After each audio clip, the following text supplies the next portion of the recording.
नाजरीन, अस्सलामु अलैकुम। कुरान करीम में हजरत यूसुफ अलैहिस्सलाम का किस्सा हस्नुल क़सस यानी सबसे खूबसूरत बयान कहलाता है। हजरत यूसुफ अलैहिस्सलाम हर्रान में पैदा हुए। उनकी वालिदा का नाम हजरत रहील था और वालिद हजरत याकूब अलैहिस्सलाम। हजरत याकूब अलैहिस्सलाम हर्रान से हिजरत करके कनान चले गए, जहां उन्होंने काफी अरसा जिंदगी गुजारी। सफर के दौरान हजरत यूसुफ अलैहिस्सलाम की वालिदा हजरत रहील अपने दूसरे बेटे हजरत बिन्यामीन की पैदाइश के वक्त इस दुनिया से रुखसत हो गईं। कनान पहुंचकर उनकी खाला और सौतेली माँ ने उन दोनों भाइयों की परवरिश अपने बच्चों से बढ़कर की, ताकि उन्हें माँ की कमी महसूस न हो। एक सुबह हजरत यूसुफ अलैहिस्सलाम मुस्कुराते हुए वालिद के पास आए और अर्ज किया, बाबा जान, आज रात मैंने एक अजीबोगरीब ख्वाब देखा है।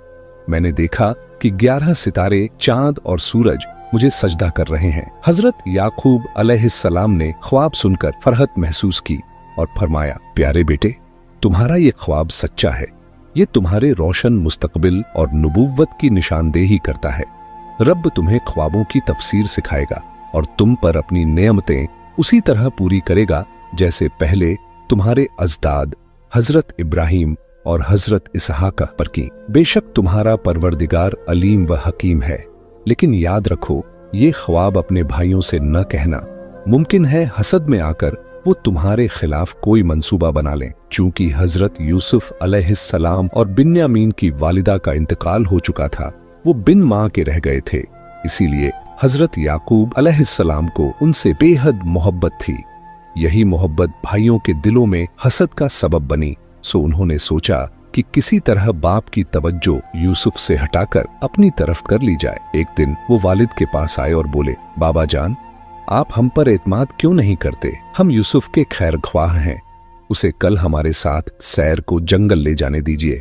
हम वादा करते हैं कि दिलो जान से उसकी हिफाजत करेंगे। हजरत याकूब अलैहिस्सलाम उनके छुपे हुए खतरनाक इरादों से वाकिफ थे, मगर खुलकर ये भी न कह सके कि मुझे तुम पर यकीन नहीं। लिहाजा उन्होंने रंज और गम से कहा, यूसुफ से जुदाई मुझे बेहद परेशान करती है और मुझे ये डर भी है कि कहीं तुम उसके हाल से गाफिल न हो जाओ और कोई भेड़िया उसे नोच न डाले। लेकिन यूसुफ के भाई चुप न रहे। उन्होंने जवाब दिया, अगर हमारी शुजाअत और कव्वत के बावजूद ऐसा हादसा हो जाए तो ये हमारी बदकिस्मती होगी। हजरत याकूब अलैहिस्सलाम ने ना चाहते हुए भी उनकी जिद पर हजरत यूसुफ को साथ ले जाने की इजाजत दे दी। हजरत यूसुफ अपने भाइयों के साथ अभी ज्यादा दूर भी न गए थे कि उनके चेहरों से दुश्मनी और गुस्से के नक्श जाहिर होने लगे। उन्होंने यूसुफ अलैहिस्सलाम को पीटना शुरू कर दिया और यहाँ तक कि उन्हें कत्ल करने का इरादा कर लिया। यूसुफ अलैहिस्सलाम ने गिड़गिड़ा कर इल्तिजा की, मैं तुम्हारा छोटा भाई हूँ, मुझे कत्ल मत करो। लेकिन हसद की आग उनके दिलों में इतनी भड़क चुकी थी कि रहम का नामो निशान मिट चुका था। तब भाइयों में से एक ने कहा, यूसुफ को कत्ल करने के बजाय बेहतर है कि उसे किसी कुएं में डाल दें। चलते चलते वो कनान के एक गहरे कुएं पर पहुंचे। यूसुफ अलैहिस्सलाम बहुत रोते रोते दुआ और फरियाद करते रहे, लेकिन उनकी आहें भी भाइयों के सीनों में जलती हुई हसद की आग को ठंडा न कर सकी। वहां उन्होंने यूसुफ अलैहिस्सलाम की कमीज उतार ली और उन्हें जबरदस्ती कुएं में फेंक दिया। फिर आपस में कहने लगे, अब बाप का दिल यूसुफ की मोहब्बत से खाली हो जाएगा और उनकी सारी तवज्जो हमारी तरफ होगी। मगर तकदीर उनकी चालों पर हंस रही थी। शाम ढलते ही वो सब रोते धोते बाप के पास लौटे। उनके हाथ में यूसुफ अलैहिस्सलाम की कमीज थी, जिस पर उन्होंने बकरी का खून मल रखा था। उन्होंने कमीज वालिद को दिखाकर कहा, बाबा जान, वही वाकया हुआ जिससे आप डरते थे। जब हम तीरंदाजी में मशगूल थे, हमारी तवज्जो यूसुफ से हट गई, तभी एक भेड़िए ने उस पर हमला कर दिया और उसे चीर फाड़ डाला। ये रही उसकी खून आलूद कमीज और हमारी आंसू बहाती आंखें, जो इस हकीकत की गवाह हैं। लेकिन हमें मालूम है, चाहे हम सच भी कहें, आप हमारी बातों पर यकीन नहीं करेंगे। हजरत याकूब अलैहिस्सलाम दिल ही दिल में अपने बेटों के जुर्म को पहचान गए, लेकिन खामोश रहे। वो जानते थे कि अल्लाह ने यूसुफ अलैहिस्सलाम की तकदीर में जो लिखा है उसे कोई मिटा नहीं सकता। उन्होंने बस इतना कहा, तुम्हारे नफ्स और हसद की आग ने तुम्हें एक नाजायज काम पर उभार दिया है। अब मैं सब्र इख्तियार करता हूँ और अपने परवरदिगार से मदद मांगता हूँ। उधर यूसुफ अलैहिस्सलाम कुएं की गहराई में तन्हा बैठे थे। सियाह अंधेरों ने उन्हें अपने घेरे में लिया हुआ था। वो अपने प्यारे बाप की हालत और अपने बेकसूर होने की कसक को सोचकर परेशान थे। उनकी मासूम आंखों से आंसू बह रहे थे और उनके लबों पर बेबसी की सिसकियां थीं।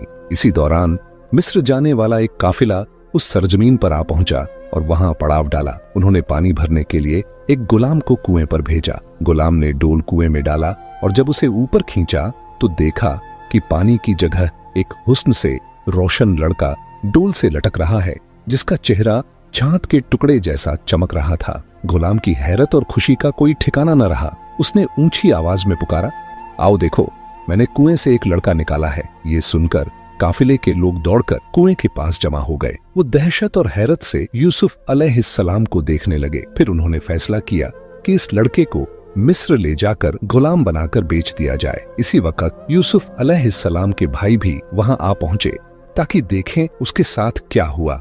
जब उन्होंने देखा कि यूसुफ काफिले वालों के पास है तो उन्होंने झूठ बोलते हुए कहा, ये हमारा गुलाम है जो गायब हो गया था और अब हमें मिल गया है। साथ ही उन्होंने यूसुफ अलैहिस्सलाम को धमकाया, अगर तुमने काफिले वालों को कुछ बताया तो हम तुम्हें कत्ल कर देंगे। मजबूर होकर यूसुफ अलैहिस्सलाम ने कहा, हाँ, मैं इनका गुलाम हूँ। काफिले वालों ने भाइयों से कहा, अगर तुम इस गुलाम को बेचना चाहते हो तो हम इसके खरीदार हैं। रिवायत में आता है कि भाइयों ने यूसुफ अलैहिस्सलाम को 20 दिनार में बेच डाला और इस तरह यूसुफ अलैहिस्सलाम काफिले वालों के साथ मिस्र की तरफ रवाना कर दिए गए। काफिला सफर तय करता हुआ मिस्र पहुंचा और वहां उन्होंने यूसुफ अलैहिस्सलाम को बाजार में बहुत कम कीमत पर बेच दिया। उन्हें अजीज मिस्र, जिसका नाम फुतिफार था, ने खरीद लिया। अजीज मिस्र ने अपनी बीवी से कहा, मैं देखता हूं कि ये नौजवान बेहद काबिल, शरीफ और नेक है। तुम्हें चाहिए कि इसका अच्छा ख्याल रखो और इसकी आराम व खुशी के सारे जरिया मुहैया करो। मुझे उम्मीद है कि ये आइंदा हमारे लिए बहुत काम आएगा या हम इसे अपना बेटा बना लेंगे। इस तरह हजरत यूसुफ अलैहिस्सलाम को मिस्र में एक आला मकाम हासिल हो गया। उन्हें घर के तमाम गुलामों और खिदमतगारों पर पूरा इख्तियार दिया गया और हर काम उनकी मर्जी से अंजाम पाता। धीरे धीरे यूसुफ अलैहिस्सलाम जवान हुए। उनका हुस्न और शराफत ऐसा था कि जो भी उन्हें देखता दीवाना हो जाता। इसी घर में अजीज मिस्र की बीवी, जिसका नाम जुलेखा था, ने यूसुफ अलैहिस्सलाम का बेपनाह हुस्न देखा। वो उनके हुस्न और शराफत की शिद्दत से इस कदर मुतासिर हुई कि अपने दिल पर काबू न रख सकी। हर बार जब उनकी नजर यूसुफ पर पड़ती, उसके दिल में इश्क की आग और भड़क उठती। उसने कोशिश की कि इस जज्बे को दिल से निकाल दे, मगर नाकाम रही। दिन रात वो यूसुफ की याद में ही घुलती रहती। आखिरकार अपने दिल का बोझ हल्का करने के लिए उसने सोचा कि क्यों ना यूसुफ अलैहिस्सलाम से अपने दिल की बात कह दे। एक दिन मौका पाकर जब तन्हाई मयस्सर हुई तो उसने यूसुफ अलैहिस्सलाम के सामने अपने जज्बात का इजहार कर दिया। लेकिन यूसुफ अलैहिस्सलाम जो नबूवत के खानदान से थे, यूसुफ अलैहिस्सलाम ने पाक दामनी और इस्मत का दामन मजबूती से थामे रखा और उसकी तरफ से मुंह फेर लिया। लेकिन अजीज मिस्र की बीवी ने हार न मानी। उसका इश्क और भी भड़क उठा और उसने ठान लिया कि अब हर हाल में अपना मकसद हासिल करेगी। एक दिन मौका पाकर जब यूसुफ अलैहिस्सलाम महल में मौजूद थे तो उसने महल के सारे दरवाजे बंद कर दिए और बाहर जाने के सारे रास्ते रोक डाले। फिर उसने यूसुफ को अपने चंगुल में फंसाने की कोशिश की। यूसुफ अलैहिस्सलाम ये मंजर देखकर फौरन एक कमरे से दूसरे कमरे की तरफ भागने लगे ताकि कोई दरवाजा खोलकर बाहर निकल जाए, मगर अजीज मिस्र की बीवी उनका पीछा करती रही। पीछे से उसने यूसुफ की कमीज का दामन पकड़कर जोर से खींचा, जिससे उनकी कमीज पीछे से फट गई। उसी वक्त अजीज मिस्र दरवाजे पर दाखिल हुआ। उसके सामने एक ऐसा मंजर था कि वो हैरान रह गया। यूसुफ अलैहिस्सलाम आगे थे, उनकी कमीज फटी हुई थी और उनकी बीवी अजीब हालत में उनके पीछे दौड़ रही थी, मगर वो औरत जरा भी घबराई नहीं। उसने फौरन मामले को पलटकर नया रुख दे दिया और यूसुफ अलैहिस्सलाम को गुनहगार ठहराने की कोशिश की। उसने अजीज से कहा, ये किनानी जवान एहसान फरामोश निकला। तुम्हारी गैर मौजूदगी में इसने तुम्हारी इज्जत से खेलने का इरादा किया। अब तुम ही बताओ, जो शख्स तुम्हारी बीवी के साथ गलत काम करना चाहे उसकी सजा इसके अलावा क्या हो सकती है कि उसे कैद कर दिया जाए या सख्त अजाब दिया जाए। मगर यूसुफ अलैहिस्सलाम जो हर हाल में सच पर कायम रहते थे, उन्होंने उस वक्त भी हकीकत बयान की। उन्होंने कहा, ऐ अजीज, इस औरत ने मुझे नाजायज काम की तरफ खींचा, लेकिन मैंने उसकी तरफ से मुंह फेर लिया और गुनाह पर राजी नहीं हुआ। फिर यूसुफ अलैहिस्सलाम ने कहा, इसका फैसला ये शैदाई बच्चा करेगा जो यहाँ पालने में लेटा हुआ है। अल्लाह ताला ने उस बच्चे को बोलने की तावानाई दी और उसने यूसुफ अलैहिस्सलाम के हक में गवाही दी।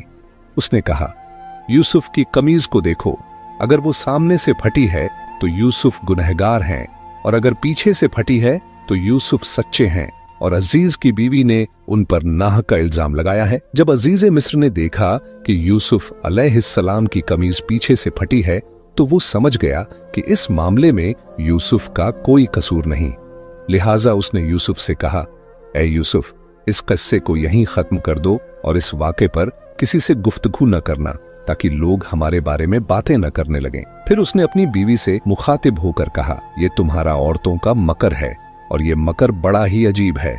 जाओ, अल्लाह की बारगाह में तौबा करो, तुम गलत करने वालों में से हो। हालांकि अजीज मिस्र ने पूरी कोशिश की कि उसकी बीवी का राज फाश न होने पाए, लेकिन मिस्र की औरतों को इसकी खबर हो गई। उन्होंने अपनी महफिलों में इस वाक़े की चर्चा शुरू कर दी, बल्कि कुछ ने तो अजीज की बीवी पर खुलकर तनकीद की और उसे मलामत करने लगी। इस सख्त तनकीद ने अजीज की बीवी को बहुत रंजीदा और परेशान कर दिया। तब उसने सोचा कि क्यों न कोई ऐसी चाल चली जाए कि वो औरतें खामोश हो जाएं और उसके साथ हमदर्द बन जाएं। बहुत गौर फिक्र के बाद उसने एक खास दिन पर अपने घर एक महफिल सजाने का फैसला किया और मिस्र की तमाम औरतों को उसमें बुलाया। जब औरतें आईं और तकियों से टिक कर बैठ गईं, तो उन्हें मेवे और फल पेश किए गए, जिन्हें खाने के लिए छुरी से काटना पड़ता था। इसलिए हर औरत को एक एक छुरी दे दी गई। फिर उसी वक्त अजीज की बीवी ने इशारा किया कि हजरत यूसुफ अलैहिस्सलाम कमरे में दाखिल हों। ज्यों ही यूसुफ अलैहिस्सलाम अंदर आए, उन औरतों के होश उड़ गए। उनका जमाल इतना बेमिसाल था कि सब दीवानी हो गईं और बेसाख्ता अपने हाथ काट बैठे। वो हैरत से कहने लगीं, ये इंसान नहीं बल्कि कोई फरिश्ता नुमा शख्स है। अजीज की बीवी इस मंजर पर फतह याबी की मुस्कुराहट छुपा न सकी। उसके होंठों पर फतह की चमक साफ झलक रही थी और उसने गर्व से कहा, ये वही यूसुफ है जिसके इश्क पर तुम मुझे मलामत करती रही हो। तुमने इसे एक बार देखा और अपने हाथ काट बैठे, लेकिन मैंने इसे सुबह शाम अपने घर में रहते देखा है। उसी की सोहबत में उठना बैठना, देखना सुनना मेरा रोज का मामला है।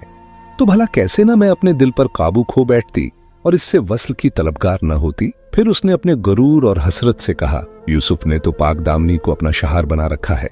वो मुझसे मुंह मोड़ता है और इस्मत की हद से आगे कदम नहीं बढ़ाता।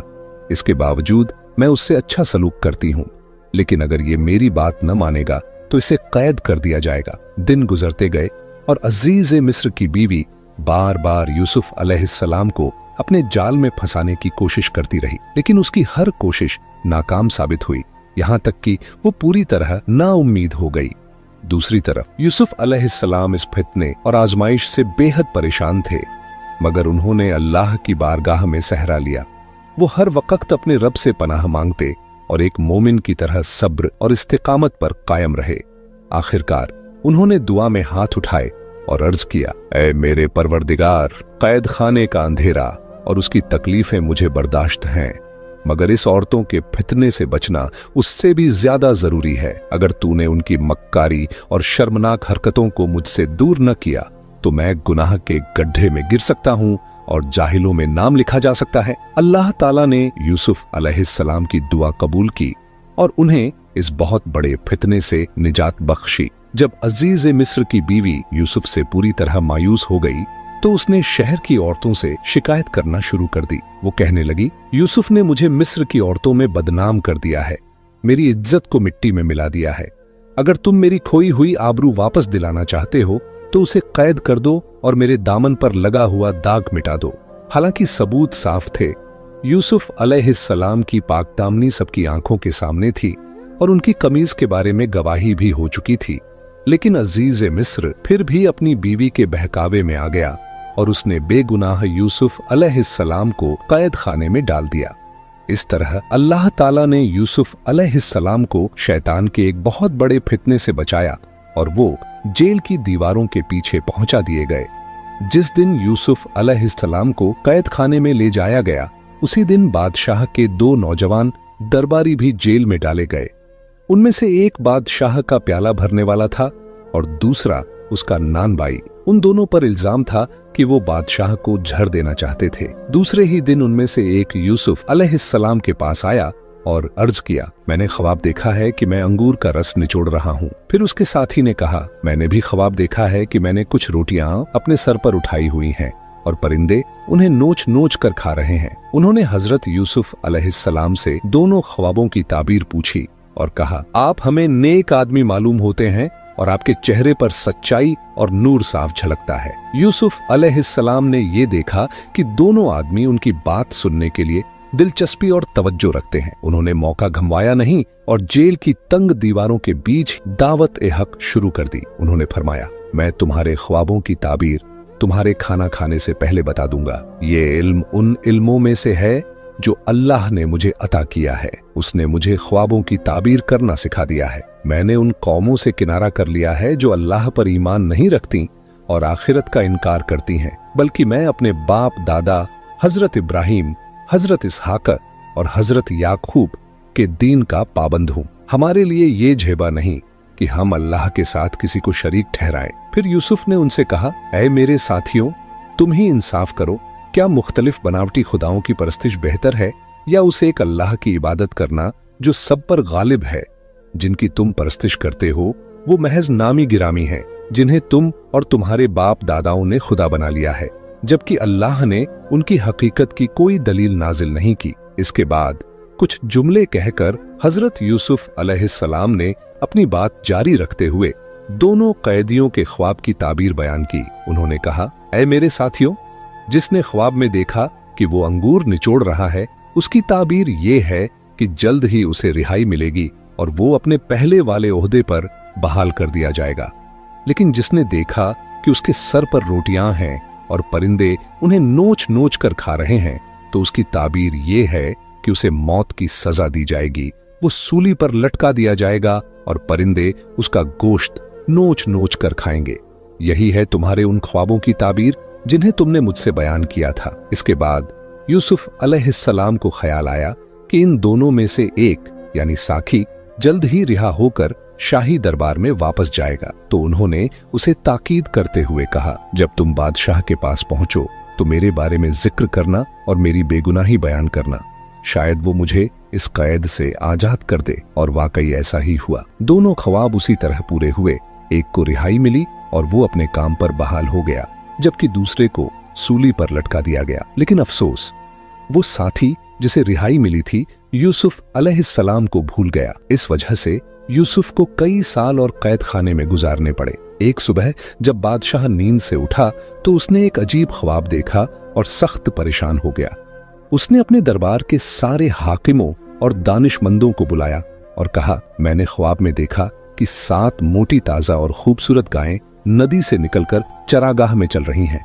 फिर 7 दुबली पतली और बदशक्ल गायें पानी से निकलीं और उन्होंने पहली 7 गायों को खा लिया। फिर मैंने देखा कि अनाज के 7 हरे भरे खेत हैं और 7 सूखे और बंजर खेत भी नजर आ रहे हैं। ख्वाब बयान करने के बाद बादशाह ने उनसे कहा, अब तुम लोग बताओ, इस ख्वाब की ताबीर क्या है? दरबारियों ने बहुत सोचा, मगर वो इस ख्वाब की ताबीर तक न पहुंच सके।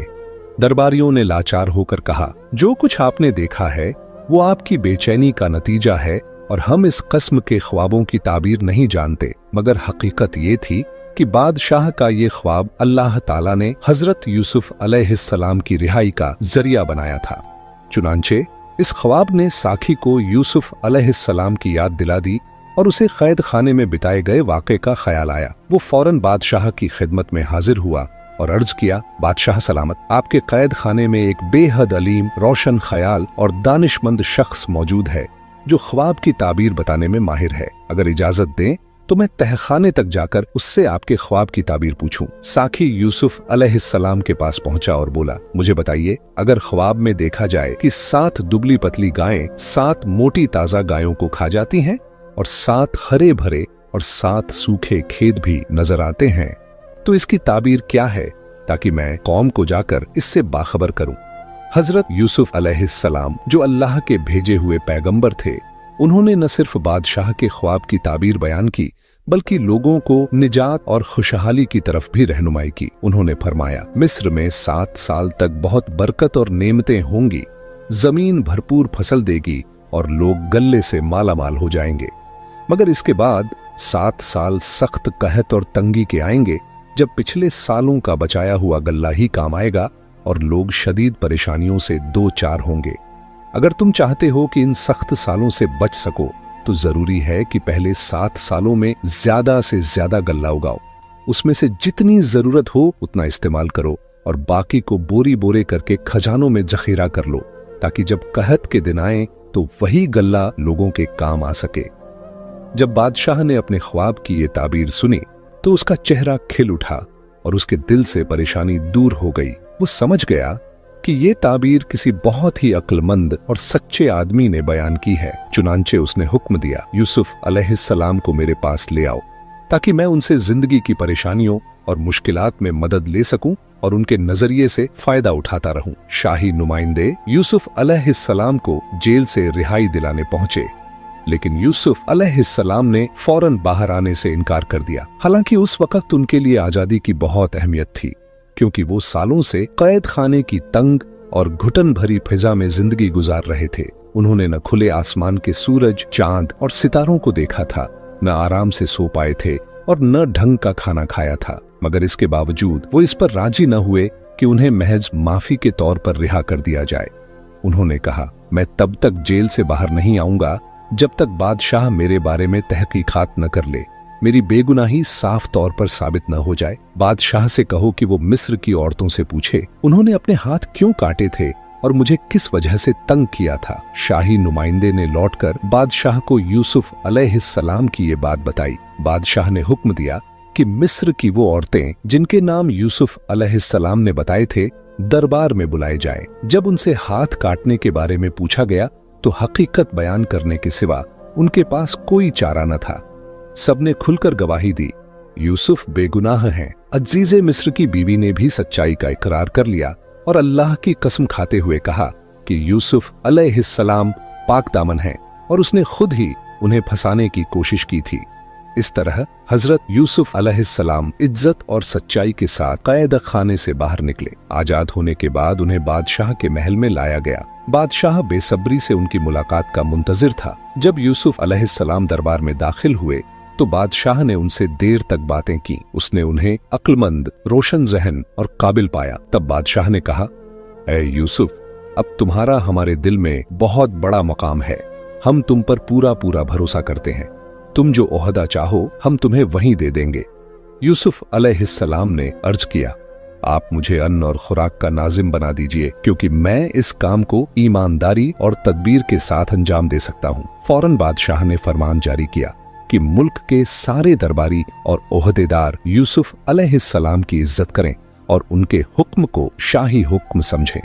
अब हजरत यूसुफ अलैहिस्सलाम ने अपने मनसबी फर्ज को अंजाम देने के लिए पूरी कोशिश शुरू की। वो जानते थे कि चंद साल तक तो जमीन भरपूर फसल देती है, लेकिन फिर अचानक पानी की कमी और कहत की सख्ती वजूद में आ जाती है। लिहाजा उन्होंने सोचा कि मौका गंवाने के बजाय पहले से तैयारी की जाए और लोगों को आइंदा सालों की परेशानियों से बचाया जाए। उन्होंने मिस्र के मुख्तलिफ इलाकों का दौरा किया ताकि हालात का जायजा लें और कामकाज के लिए जरूरी वसीले मुहैया कर सके। जहां भी गए वहां के किसानों को हौसला और मदद दी ताकि वो अपनी जमीनों को अच्छी तरह आबाद करें और पैदावार बढ़ा सकें। इसके साथ साथ उन्होंने बड़े बड़े गोदाम तामीर करवाए जिनमें सैकड़ों मन गल्ला जमा करने की गुंजाइश थी। पहले 7 सालों में यूसुफ अलैहिस्सलाम ने लोगों की जरूरत के मुताबिक गल्ला बांटा और बाकी को सरकारी गोदामों में जमा कर दिया। नतीजा ये हुआ कि गोदाम गल्ले से भर गए। फिर जब कहत के साल आए, दरियाए नील में पानी की कमी हो गई और खेत सूख गए। मगर हजरत यूसुफ अलैहिस्सलाम की दूरंदेशी और तदबीर की बदौलत लोगों को खुराक में कोई मुश्किल पेश न आई। सरकारी गोदामों में उनकी जरूरत से ज्यादा गल्ला मौजूद था। इसी दौरान यूसुफ अलैहिस्सलाम ने अपनी निजी जिंदगी की शुरुआत भी की। उनकी शादी हुई और उनकी बीवी का नाम आसनेत था। उनसे 2 बेटे पैदा हुए, मनश्शा और इफ्राइम। उधर अजीज मिस्र का इंतकाल हो गया और उसकी बीवी जुलेखा मुफलिस और मोहताज हो गई। यहाँ तक कि लोगों से मांगने पर मजबूर हो गई। जबकि उस वक्त यूसुफ अलैहिस्सलाम मिस्र के अजीज के रुतबे पर फाइज थे। एक दिन लोगों ने जुलेखा से कहा, अजीज़े मिस्र, यूसुफ के रास्ते पर बैठ जाओ, शायद जब वो गुजरे तो तुम पर नजर पड़ जाए और वो रहम कर दें। जुलेखा ने पहले शर्मिंदगी से इनकार किया, लेकिन जब लोगों ने जोर दिया तो वो यूसुफ अलैहिस्सलाम के रास्ते पर बैठ गई। जब यूसुफ वहां से गुजरे तो उसने रोते हुए कहा, पाक है वो खुदा जो बादशाहों को अपनी मर्जी से गुलाम बना देता है और गुलाम को अपनी इताअत की वजह से बादशाह बना देता है। यूसुफ अलैहिस्सलाम ने उसे देखा और कहा, क्या तुम जुलेखा हो? उसने जवाब दिया, हाँ, मैं ही जुलेखा हूँ। यूसुफ अलैहिस्सलाम के हुक्म से उसे शाही महल में लाया गया। वहाँ उसने गमगीन आवाज में कहा, ये मेरे साथ ज्यादती नहीं थी, बल्कि मेरी अपनी गलती थी और कोई शख्स मेरे दिल की हालत न समझ सका। मैं आपकी मोहब्बत में मुब्तला थी। अल्लाह ने दुनिया में आपकी कोई मिसाल पैदा नहीं की। मैं आपके हुस्न पर फिदा थी।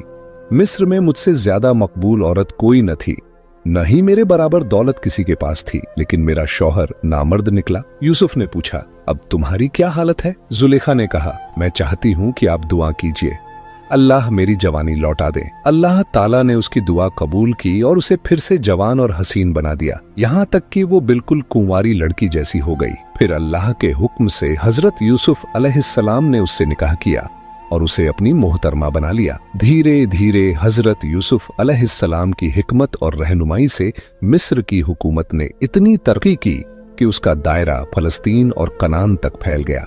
हर जगह यूसुफ अलैहिस्सलाम का नाम लिया जाता और लोग उनकी खिदमतों की तारीफ करते। मिस्र के लोग कहा करते, मिस्र का निजाम हुकूमत एक काबिल और नेक इंसान के हाथों में है। उसी की तदबीर से मुल्क एक सख्त कहत से बच गया और वो सबके साथ इंसाफ और रहमत का बर्ताव करता है, सबको गल्ला मुहैया करता है। ये बातें सुनकर हजरत याकूब अलैहिस्सलाम ने अपने बेटों को बुलाया और कहा, मेरे बेटो, अब हम कहत और तकलीफ से दो चार हैं। सफर की तैयारी करो और अजीज मिस्र के पास जाओ, जिसकी हर जगह तारीफ हो रही है। लेकिन बिन्यामीन को मेरे पास छोड़ जाओ, ताकि तुम्हारी जुदाई मुझे और गमगीन न कर दे और तन्हाई की वजह से मैं उदास न हो जाऊं। यूसुफ अलैहिस्सलाम के भाई अपने ऊंट लेकर मिस्र की तरफ रवाना हो गए, ताकि वहां से अल्लाह के फजल से गल्ला खरीद कर वापस ला सके। जब यूसुफ अलैहिस्सलाम के भाई मिस्र पहुंचे और गल्ला खरीदने के लिए उनकी खिदमत में हाजिर हुए, तो यूसुफ ने फौरन उन्हें पहचान लिया।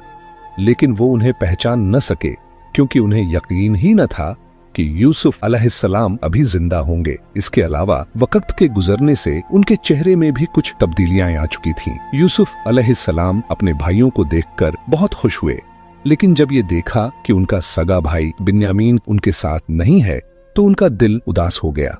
फिर भी उन्होंने पूरे दिल से भाइयों का इस्तकबाल किया और उन्हें मेहमान के तौर पर अपने पास ठहराया। गुफ्तगू के दौरान यूसुफ अलैहिस्सलाम ने कहा, तुम लोग हमें अपने घराने के बारे में बताओ। उन्होंने जवाब दिया, हम 12 भाई हैं और पैगंबर हजरत याकूब अलैहिस्सलाम की औलाद है। इस वक्त हम 10 आपके सामने मौजूद हैं और आपकी इनायत के उम्मीदवार हैं। हमारा एक भाई हमारे बुजुर्ग बाप की खिदमत के लिए उनके पास रह गया है और 12वां भाई बहुत अरसा पहले गुम हो गया था। सालों से हमें उसके बारे में कोई इल्म नहीं कि वो कहाँ है। यूसुफ अलैहिस्सलाम ने ये बातें सुनकर इत्मीनान की सांस ली, क्योंकि उन्हें अपने वालिद और सगे भाई की खैरियत की खबर मिली। उन्होंने हुक्म दिया कि भाइयों को गल्ला दिया जाए और इसके अलावा जो रकम वो लाए थे उसे खुफिया तौर पर उनकी बोरियों में रख दिया जाए। यूसुफ ने ये काम इस मकसद से किया कि उनके भाई जल्दी वापस आए और रकम का इंतजाम करने में अपना वक्त बर्बाद न करें। फिर बोरियां ऊंटों पर लाद दी गईं और यूसुफ अलैहिस्सलाम के भाई वापसी के लिए तैयार हो गए। उस वक्त यूसुफ ने उनसे कहा, जब तुम दोबारा आओ तो अपने छोटे भाई को साथ लेकर आना, ताकि मुझे इत्मीनान हो जाए कि तुमने जो कहा है वो सच है। लेकिन अगर तुम उसे साथ न लाए तो तुम्हें गल्ला नहीं मिलेगा और फिर कभी मेरे पास आने का इरादा भी मत करना। भाइयों ने जवाब दिया, इस बारे में हम अपने बुजुर्ग वालिद से बात करेंगे। हमें उम्मीद है कि वो मान जाएंगे और हम छोटे भाई को साथ ला सकेंगे। यूसुफ अलैहिस्सलाम ने उन्हें अलविदा कहा और वो खुशी खुशी कनान की तरफ लौट गए। जब वो अपने बाप हजरत याकूब अलैहिस्सलाम की खिदमत में पहुंचे तो अर्ज किया, बाबा जान, जैसा कि अजीज़े मिस्र के बारे में मशहूर है, हमने उसे बड़ा अलीम, शरीफ और नेक इंसान पाया।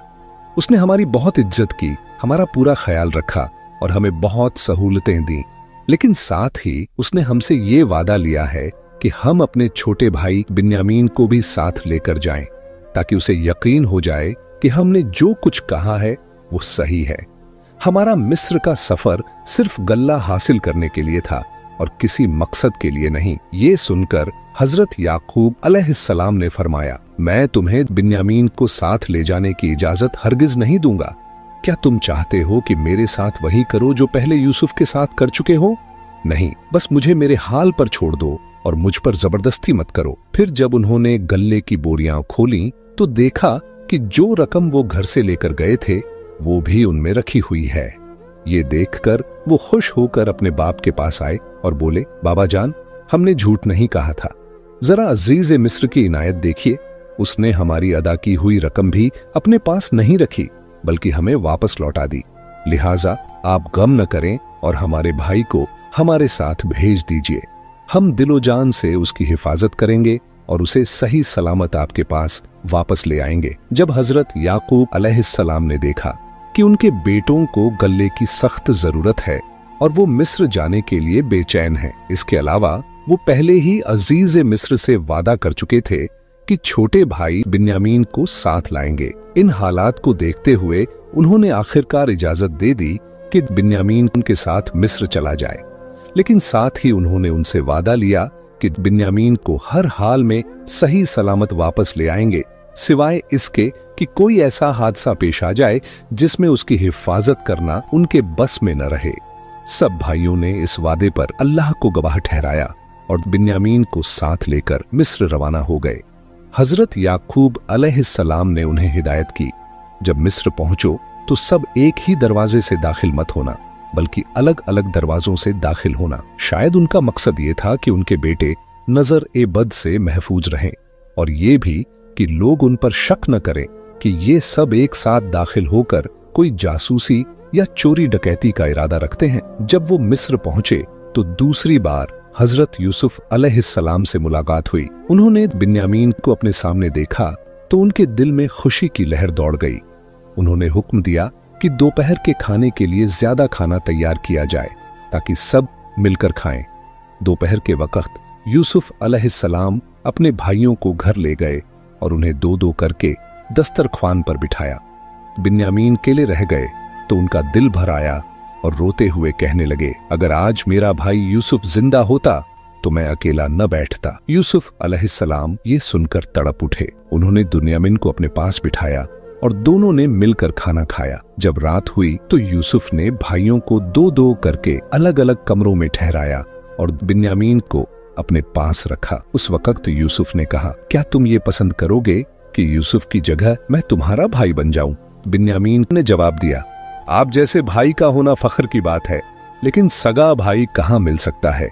लेकिन अफसोस इस बात का है कि आप याकूब और रहील के बेटे नहीं हैं। ये सुनकर यूसुफ अलैहिस्सलाम की आंखों में आंसू आ गए। उन्होंने बिन्यामीन को गले से लगा लिया और कहा, मैं ही तुम्हारा गुमशुदा भाई यूसुफ हूँ, जिसकी जुदाई में तुम गमगीन रहते हो। मैं ही हूँ वो जिसने भाइयों के हाथों तकलीफें उठाई, कई नाकामियों का सामना किया, मगर अल्लाह ने मुझ पर मेहरबानी फरमाकर मेरी सारी परेशानियां दूर कर दी और मुझे इस ऊंचे मकाम तक पहुंचा दिया। उन्होंने आगे कहा, फिलहाल तुम ये राज भाइयों से छुपाए रखना और उन्हें सच्चाई का इल्म न होने देना। फिर जब यूसुफ अलैहिस्सलाम के भाइयों ने गल्ला खरीदा और वापस जाने की तैयारी की तो यूसुफ ने बिन्यामीन को अपने पास रखने की एक हिकमत ए अमली बनाई। उन्होंने हुक्म दिया कि पानी पीने का सोने का प्याला बिन्यामीन की बोरी में रख दिया जाए। जब काफिला कुछ दूर निकल गया तो यूसुफ के एक कारकुन ने आवाज दी, ऐ कानान के लोगों, रुक जाओ, तुम कितने बुरे हो कि नेकी का बदला बुराई से दिया और अजीज का एहसान भूलकर उसका प्याला चुरा लिया। ये सुनकर याकूब अलैहिस्सलाम के बेटे वहीं रुक गए और कांपते हुए बोले, खुदा की कसम, हम शरारत की नीयत से यहाँ नहीं आए, हम चोर नहीं हैं। उनसे पूछा गया, अगर तुम में से किसी ने प्याला चुराया है तो उसकी सजा क्या होगी? उन्होंने जवाब दिया, हमें अपनी बेगुनाही का पूरा यकीन है। हमारे दीन और कानून के मुताबिक चुराने वाले शख्स को गिरफ्तार कर लिया जाता है और उसे अपना गुलाम बना लिया जाता है। इस गुफ्तगू के बाद बोरियां उतारी गईं और एक एक करके तलाशी ली गई। पहले बड़े भाइयों की बोरियां देखी गईं, फिर बिन्यामीन की बोरी खोली गई तो उसमें से सोने का प्याला निकल आया। सारे भाई मायूसी और गम में डूबे हुए यूसुफ अलैहिस्सलाम के सामने पेश हुए। पहले तो यूसुफ ने उन्हें डांटा और फिर कहा, तुम्हारे ही कौल के मुताबिक हम बिन्यामीन को अपने पास रखेंगे। ये सुनकर सब भाई गिड़गिड़ाने लगे और अर्ज करने लगे, ऐ अजीज, उसका बाप बूढ़ा और कमजोर है, आप हम में से किसी एक को रोक लीजिए और उसे आजाद कर दीजिए। मगर यूसुफ अलैहिस्सलाम ने फरमाया, हम ये नाइंसाफी नहीं करेंगे कि किसी बेगुनाह को रोक लें और चोर को छोड़ दें। अगर ऐसा करेंगे तो हम जालिम कहलाएंगे। अगर इसने चोरी की है तो इसमें ताज्जुब की बात नहीं, इसका एक भाई भी पहले चोरी कर चुका है। उनका इशारा हजरत यूसुफ अलैहिस्सलाम की तरफ था। वो पुराने किस्से को याद दिलाना चाहते थे। जब यूसुफ छोटे थे और उनकी वालिदा का इंतकाल हो गया था, उस वक्त उनकी खाला ने उन्हें अपने पास रखा और बहुत चाहा। लेकिन जब वो जरा बड़े हुए तो हजरत याकूब अलैहिस्सलाम उन्हें वापस लेने का इरादा करने लगे। उनकी खाला, जो यूसुफ से बिछड़ना बर्दाश्त न कर सकती थीं, उन्होंने एक चाल चली। उन्होंने यूसुफ को एक कमरे में बंद कर दिया और फिर इल्जाम लगाया कि यूसुफ ने उनका कमरबंद चुरा लिया है। उस जमाने के कानून के मुताबिक चोरी करने वाला शख्स कुछ अरसे तक चोरी करने वाले के घर रहकर खिदमत करता था। इस तरह उन्होंने यूसुफ को अपने पास रोक लिया। भाइयों ने अब उसी किस्से की तरफ इशारा किया। यूसुफ अलैहिस्सलाम ने उनकी बात सुनी, मगर अपने चेहरे पर किसी नाराजगी का असर जाहिर न किया। उन्होंने दिल ही दिल में कहा, तुम उससे भी बदतर हो और जो कुछ तुम कह रहे हो अल्लाह उससे खूब वाकिफ है। आखिरकार भाई बिन्यामीन की रिहाई से मायूस हो गए और वापस जाने का इरादा किया। लेकिन उनके बड़े भाई यहूदा ने कहा, क्या तुम भूल गए हो कि हमारे बाप ने हमसे वादा लिया था कि हम बिन्यामीन को हर हाल में वापस ले जाएंगे। खुदा की कसम, जब तक मेरे बाप इजाजत न दें या अल्लाह मेरे हक में कोई फैसला न कर दे, मैं मिस्र से बाहर कदम नहीं रखूंगा। यूसुफ अलैहिस्सलाम ने बिन्यामीन को अपना गुलाम बना लिया था। दूसरे भाई तो वापस कनान की तरफ लौट गए, लेकिन यहूदा और बिन्यामीन मिस्र ही में रह गए। जब याकूब अलैहिस्सलाम ने अपने बेटों को देखा तो वो बहुत खुश हुए, लेकिन ये खुशी अधूरी थी क्योंकि उनके साथ बिन्यामीन नजर नहीं आया। उन्होंने उसके बारे में पूछा तो भाइयों ने सारा माजरा बयान किया। यह सुनकर हजरत याकूब अलैहिस्सलाम बेहोश हो गए, जैसे उनकी रूह जिस्म से निकल रही हो। उन्होंने बेटों की बात का यकीन न किया और समझे कि इन लोगों ने फिर कोई चाल चली है, जैसी पहले हजरत यूसुफ अलैहिस्सलाम के मामले में की थी, जिसके गम में उनकी नजर जाती रही थी। उसी दर्द में उन्होंने फिर एक दर्दनाक आह भरी, फिर संभल कर अपने बेटों को हिदायत दी, जाओ मिस्र जाकर यूसुफ और उनके भाई को तलाश करो, अल्लाह की रहमत से मायूस मत होना। उनकी हिदायत के मुताबिक भाई तीसरी बार मिस्र रवाना हुए और फिर अजीज मिस्र के सामने हाजिर हुए। उन्होंने गिड़गिड़ाते हुए कहा, हम और हमारा पूरा खानदान तकलीफ और भूख में डूब गया है। हम थोड़ी सी पूंजी लेकर आए हैं, मेहरबानी करके हमें ज्यादा गल्ला दीजिए और हमारे भाई को रिहा कर दीजिए। अल्लाह नेकियों का बदला बेहिसाब देता है। ये बातें सुनकर हजरत यूसुफ अलैहिस्सलाम को अपना अतीत याद आया। उन्होंने कहा, क्या तुम्हें याद है तुमने पहले मेरे और मेरे भाई के साथ कैसी ज्यादती की थी? तुमने हमें जुदा किया और फिराक की आग में जलाया। भाई घबरा गए और शर्म से सर झुका लिया। फिर बोले, क्या आप वाकई यूसुफ हैं? हजरत यूसुफ अलैहिस्सलाम ने जवाब दिया, हाँ, और ये मेरा भाई है। देख लो अल्लाह ने हम पर कितना बड़ा एहसान किया है। बेशक जो सब्र करे और तकवा को थामे, अल्लाह उसे कभी झाया नहीं करता। भाइयों की आंखें भर आईं।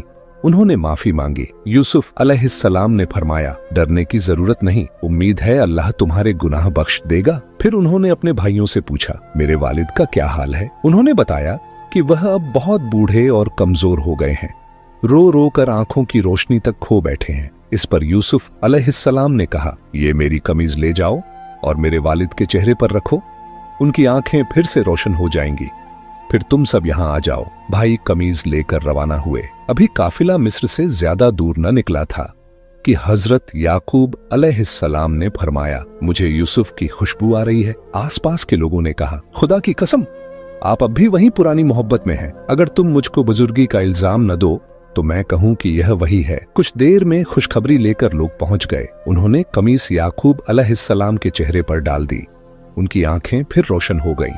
आपने फौरन कहा, क्या मैंने तुमसे न कहा था कि मैं अल्लाह की तरफ से वह जानता हूँ जो तुम नहीं जानते? बेटों ने अर्ज किया, ऐ हमारे वालिद, हमारे लिए मगफिरत की दुआ कीजिए, हम सचमुच खतावार रहे। उन्होंने दुआ के लिए हाथ उठाए और अपने रब की रहमत पर भरोसा किया। फिर सब अहले खानदान मिस्र की तरफ रवाना हुए। जब वो मिस्र पहुंचे और यूसुफ अलैहिस्सलाम से मिले तो उन्होंने अपने वालिद और खाला, क्योंकि उनकी असली वालिदा रहील का बचपन में ही इंतकाल हो चुका था, और उन्हें अपने शाही तख्त पर बिठाया। उनके वालिद, खाला और भाई और एक दूसरे से मिलकर सजदा ए शुक्र अदा करने लगे। यूसुफ अलैहिस्सलाम ने कहा, ये वही सपना है जो मैंने बचपन में देखा था और अल्लाह ने उसे हकीकत बना दिया। उसने मुझ पर कितनी बड़ी नेमतें फरमाई, मुझे कैद से रिहाई बख्शी, मुल्क मिस्र के खजानों की चाबियां मेरे सुपुर्द की और सालों की जुदाई के बाद हमें एक दूसरे से मिला दिया। ये सब कुछ मुझ पर और आप सब पर अल्लाह वहीद का फजल और करम है। दोस्तों, ये पूरा बयान कैसा लगा? अगर आपको अच्छा लगा हो तो इस वीडियो को लाइक जरूर कीजिए और अपने दोस्तों के साथ शेयर भी कीजिए। आपकी राय हमारे लिए बहुत कीमती है, इसलिए उसका इजहार कमेंट बॉक्स में जरूर करें और मोहब्बत के साथ सल्लल्लाहु अलैहि वसल्लम भी जरूर लिखें। और हाँ, आप दुनिया के किस शहर, किस कोने से ये वीडियो देख रहे हैं, अपने शहर का नाम भी कमेंट में जरूर बताएं। आपकी मोहब्बत और दुआएं ही हमें और हौसला देती है।